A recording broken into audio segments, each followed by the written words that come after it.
Esta mañá presentábase no Concello unha nova edición das rutas de sendeirismo que organiza o Club Trabandainas.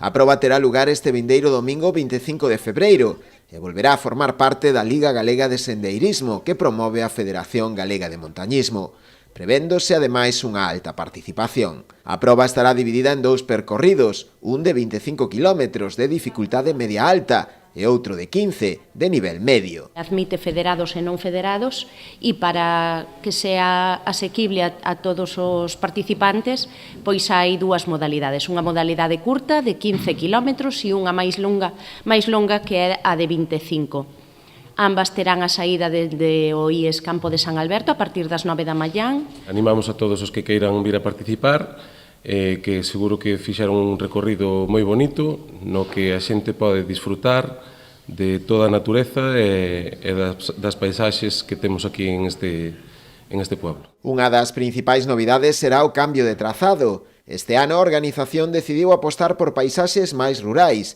afastando da costa, incluindo o paso pola central hidroeléctrica do Tambre. Este ano nos introducimos cara ao interior, iremos hacia a Capela de San Marcos, logo pasaremos por aldeas rurales como Muiños, Pastoriza, Nimo, Castro Lambreiro, Paradela, para logo volvernos a internar en Noia entrando por Santa Cristina de Barro. O peche de inscricións terá lugar este xoves 22. Para máis información, as persoas interesadas poden consultar a propia web de Trabandainas.